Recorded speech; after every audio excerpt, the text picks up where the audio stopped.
may tumawag, kasi nung hindi nadadalo Sergeant Cotesa, may lalapit sa kanyang ex-marine na kasama niya, ibibigay yung telepono. So, ang nangyari lang, siya mismo nag-video record yung asawa. At nagsasalita Sergeant Cotesa. This happened last year. Hindi ko mailabas-labas for fear na lalong gipitin si Sergeant Cotesa. Pero ngayon naman, na ginamit na ng gobyerno yung kanyang affidavit. Sana naman, again, apila kay Ombudsman Boying Rumilla, bigyan ng protective custody, hanapin, at bigyan ng pagtatanggol, seguridad, si Sergeant Cotesa at ang kanyang pamilya.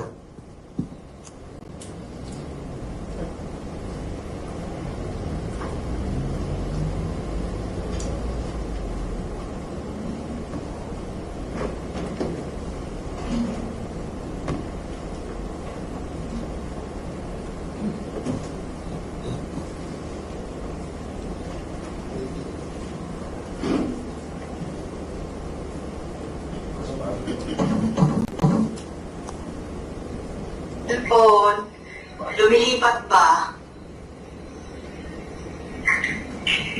Hello? Ay, nato ka na? Matulog ka na? Ano yan? Ano yan sa kwarto? Ha? Nakasama ko. Nagingig siya, nagingig. Tumawag si Kuya. Pinukumusta ka? Ulitin mo daw yung sinabi mo kanina na binibidyohan ka para may record. May record ka, pinag-record namin. Yan. Yung tungkol dun sa affidavit na sino ba may gawa nun? Ikaw o sila? Sila. Inarecord daw na. Ano sabi-sabihin? O, sabihin mo kung ano nangyari doon. Para may record namin. Yun nga, pinidyan ako ng nakaraang araw. Tapos binasa ko yung statement na may mga sinigit sila na hindi naman totoo. Na hindi na si McLean na pati si Defensor. Na sinabi nila doon sa statement na pinanakuhan ako ng pera, mamayanan ako. At sinabi pa doon na hindi kasi wala akong alam doon sa delivery doon sa bahay ni Marquez. Hindi lang mo nakalagay doon na ayaw may dapat normahan. At hindi naman ako gumawa ng statement na sila naman. Yun lang ang pinirmahan mo. Yun lang lang. Yun lang yung nasingit doon sa ano ko. Saan ba yan? Sa pinakahuli? Hindi na sana yun. Parang Gitna? dahil sa na-12 yung kita ko na. Tapos may utang 20 ko. Ang number. Ba't ang haba naman? Sila po nga eh. Pero yung affidavit mo nung una, nandun pa yon. Wala yung ibang Bago na yung Ay, ginawa. may ginawang panibagong affidavit para basahin mo. Pinangako naman sa'yo nung una, nung pinirmahan mo, hindi na ilalabas yun. Sabi nila hindi lalabas. Bakit ka pa nila pinabasa? Anong sense nun? Hindi ko alam po. Ano, idadalhin daw sa korte para mawala na yung kaso ko. Yun yung sabi. Nung ayaw mong basahin, anong ginagawa nila sa'yo? Pinipilit akong basahin ko eh. Kaya wala ko ba? Anong kapalit? Anong kapalit ng pag hindi mo binasa? Para daw manahimik na kayo, wala na magbubulo dyan sa inyo. Wala naman ang gugulo sa amin, Kaya nga, Sa totoo lang, Han, wala nang gugulo sa amin. Sila lang ang gugulo sa amin. Sila ang gumagawa ng ng paraan para manggulo. Sila nananakot sa amin eh. kaya sabi ko sa'yo pag nakaraan, So, gulo na yung utak ko eh. Hindi na ako makatulog. Mag-ano ka muna, bago ka matulog, meron ka muna marigang na tubig. Para ma-relax yung muscle mo. Anak. Pag sinabihan ka na palabasin ka dyan, mag-text ka sa akin ha.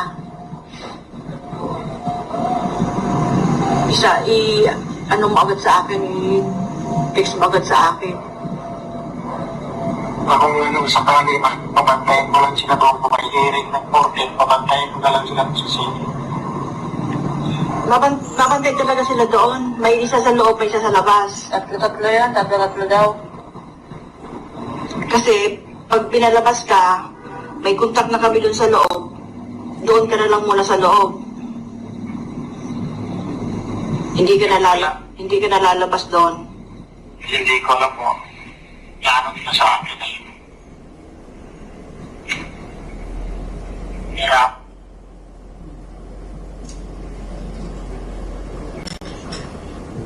Doon.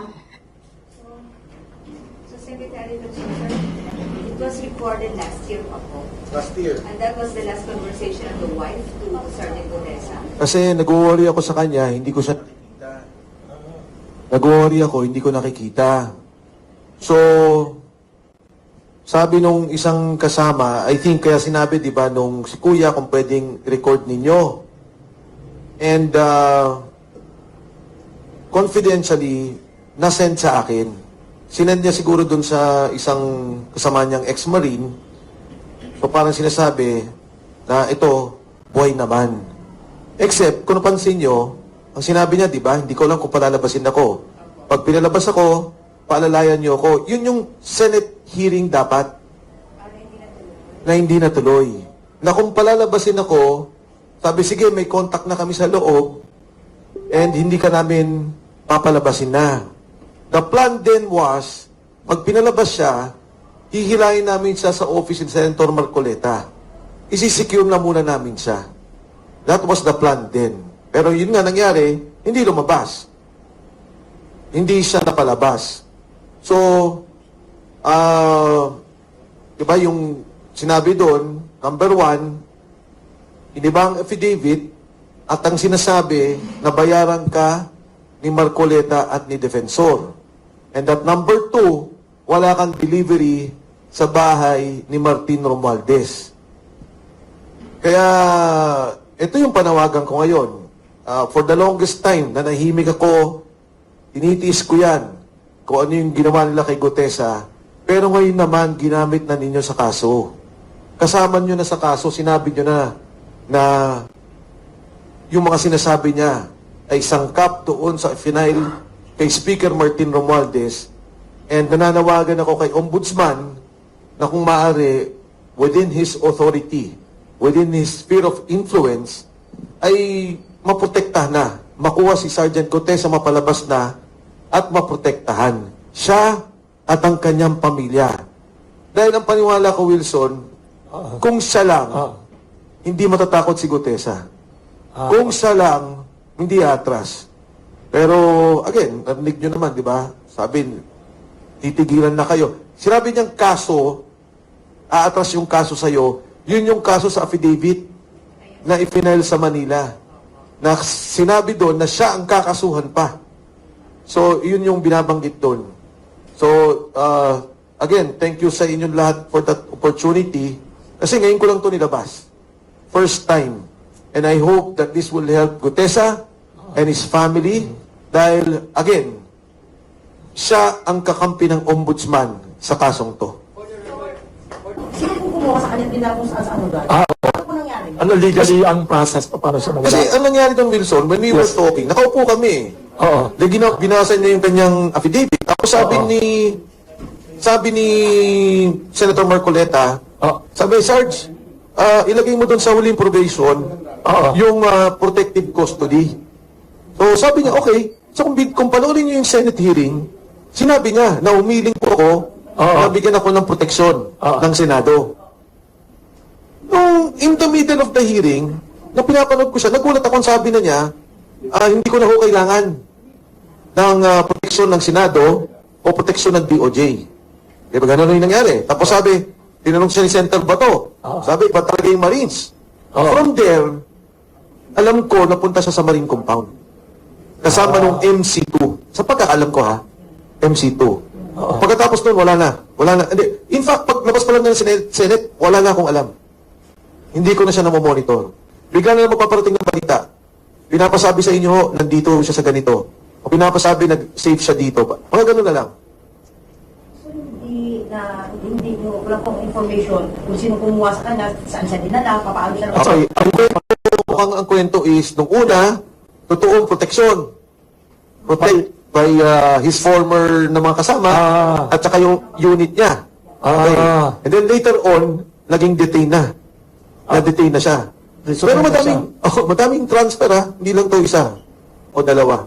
Pero last update nyo kung wala kang alam kung Buwan. saan siya exactly. Buwan na. Last update ko, buwan na. Ikaw wala ka namang communication sa pamilya? Wala. Again, Kung ano yung whereabouts niya? Family. noong December, December pa yun. nagparating ako dun sa asawa. Sabi ko, pwede bang ilabas ko na to, mag-file na tayo. Ang sabi ng asawa, natatakot siya para sa buhay ni Gutesa. Baka mamaya, pag may lumabas na mga ganito, o lumabas na kung ano man, talagang mapahamak na ang buhay ni Sergeant Gutesa. Kay Ombudsman Remulla na ano ba na ilabas siya in public para magkaalaman kung talagang fake siya o ano. Actually, hindi naman ako, it's not a challenge or it's not a dare to Ombudsman Remulla, more of an appeal. Okay. Na Ombudsman, Boying, eto na yung kaso mo, andito si Gutesa, sa kaso mo, isa sa mga halagang bahagi o pundasyon na ifinail mong kaso, humingi ako ng tulong. Na kung maaari, malocate niya na si Sergeant Gutesa at maipalabas niya at mabigyan niya ng proteksyon. Kasi, you have to understand dati, medyo ang pananaw mo laban eh. Di ba? Away eh. Ang pananaw mo, ginigipit yung tao, pati yung 18 Marines, gigipitin. Kaya ayoko, hindi ko nilabas to. Pero ngayon na nakita ko na material siya doon sa kaso ni Ombudsman Remulla, humingi ako ng tulong at umaapila na kung maaari, matulungan siya. Sir, do you have a chance communicating with the Ombudsman? No, none.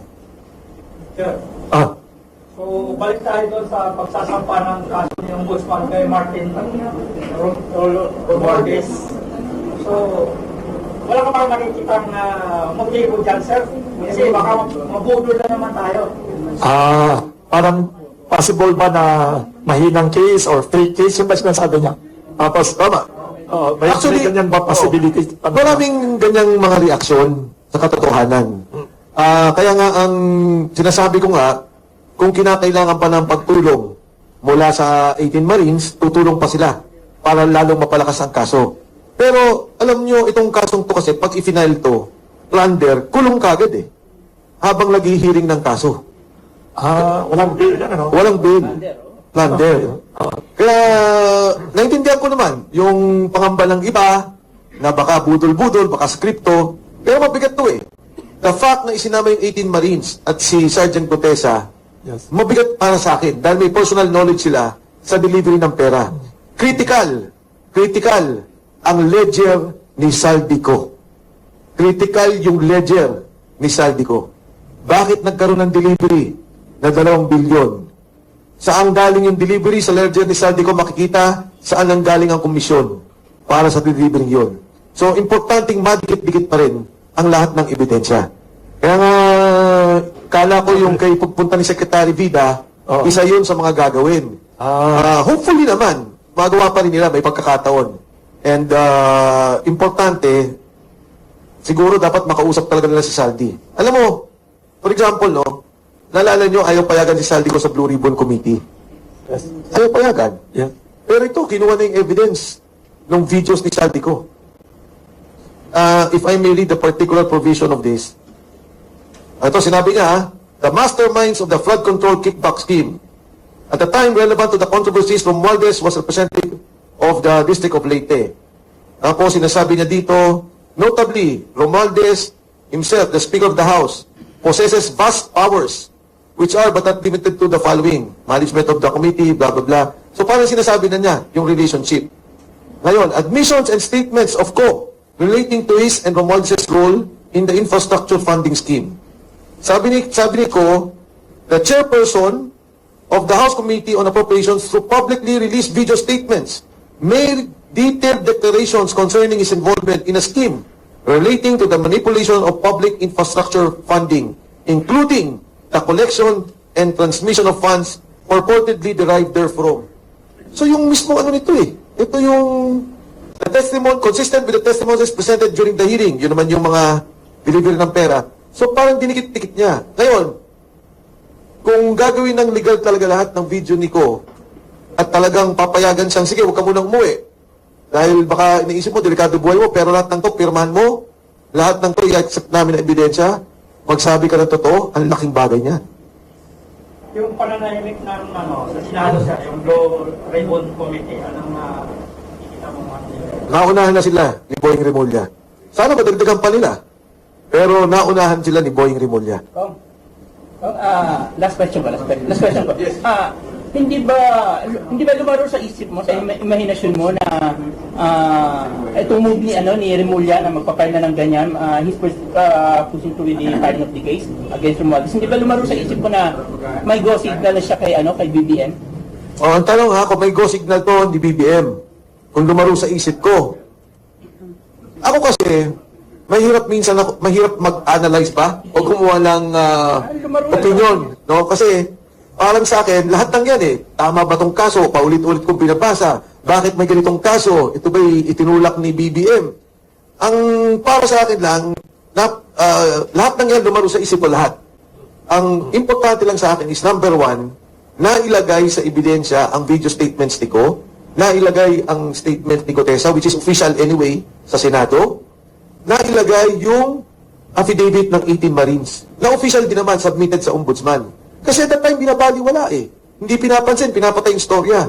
Ngayon, mismong yung Ombudsman na ang naglagay. Kung saan to hahantong, hindi ko alam. Kung saan to tutuloy, hindi ko alam.